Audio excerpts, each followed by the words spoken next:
Graham, Cammy, Craig and I set off from the Tesco in Lesmahagow and started climbing towards the Auchlochan village.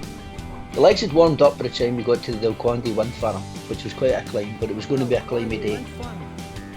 It was one of those smirry rainy days, which was going to cause havoc with the lenses for the filming, so apologies in advance. There was also a southerly wind, so we were cycling into a headwind for quite a while.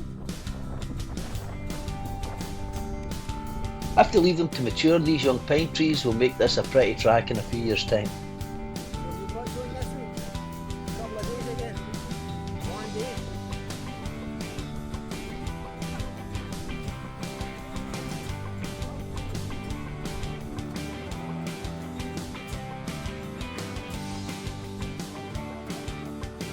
This was a really muddy, slippy track, and I've no idea how Craig was managing to keep his bike upright as he was pretty much running slick tyres.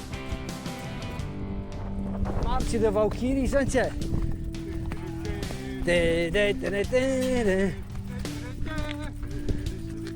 That's a very good film.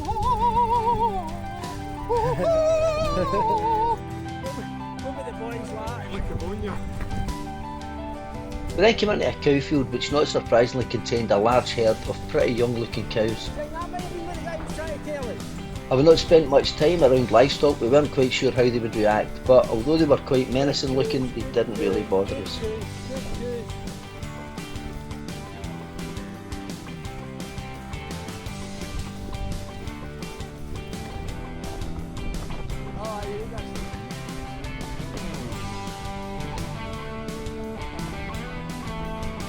If you're enjoying this video, why not smash the like button, and while you're at it, please consider subscribing to the channel.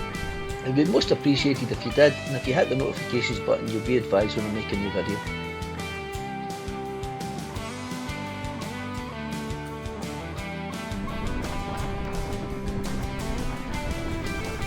Graham had plotted the route, putting together a lot of sections that him and Cammy have done in the past. He sent us a GPX file which advertised this as a 50-mile, mostly gravel route with 5,000 feet of climbing. More of that later.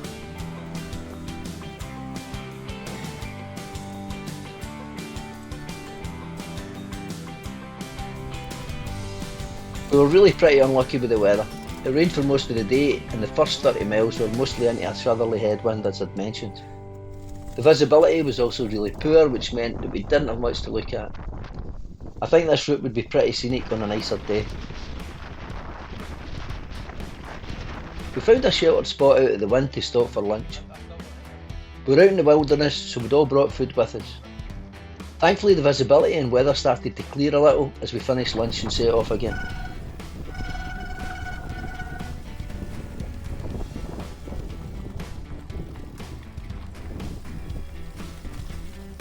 There was a bit of tree planting going on here, and the road was pretty churned up. The mist seemed to be lifting a bit though, and the rain had eased a little. At this point Graham and Cammy were debating about whether or not we were still on the route, which was a bit concerning. I was really hoping that we were, as I was getting tired and hoping that we weren't heading for a dead end, or worse still, going in a loop. But that's at the bottom of that road. Let's get another one.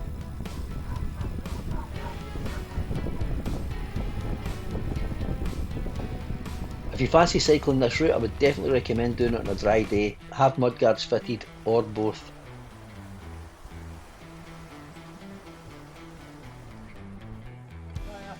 How done? I was still pretty clean at this point, and I was starting to heat up as we made our way up the climb.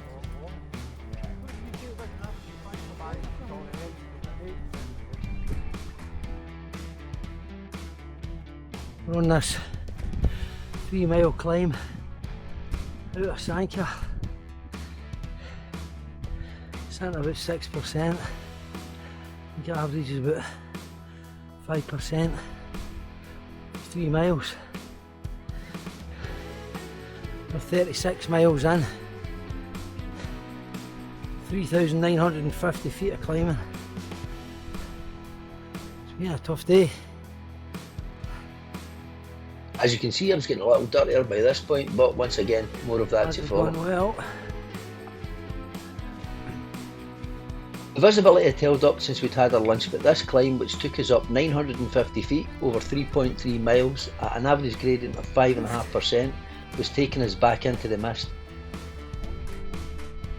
Graham had waited for me a bit here and we cycled into the unknown together. Brilliant. There's a wee bit of work in the Guffock Hill climb, but the road surface is pretty good and the lads assured me that the scenery is really nice and better visibility. We were now heading north and we were benefiting from some of that southerly headwind that we'd fought all morning. The temperature had also climbed a bit and the conditions were much more pleasant.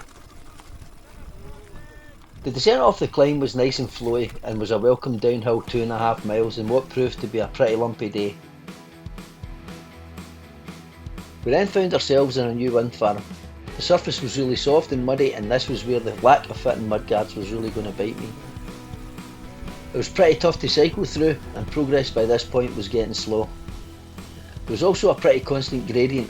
Over 1.7 miles this climb's about 300 feet, giving it an average gradient of 2.6%, so it took what felt like a long 20 minutes. Around this time I was seriously questioning the length of the ride and thinking that this might not turn out to be the 50 miles and 5,000 feet that we'd signed up for. Coming out of Douglas Creek had a tyre pressure issue, but he's running a tubeless setup and thankfully it sealed itself, so he just re-inflated it and we got back on the road. At the end of the day we were pretty knackered, pretty dirty, and it took me 2 attempts to properly clean my bike. And the ride by the numbers. The 50 miler with 5,000 feet of climbing was actually 62 miles with 5,800 feet of climbing. Thanks to Graham for plotting the route, and to him, Cammy and Craig for their patience on the day.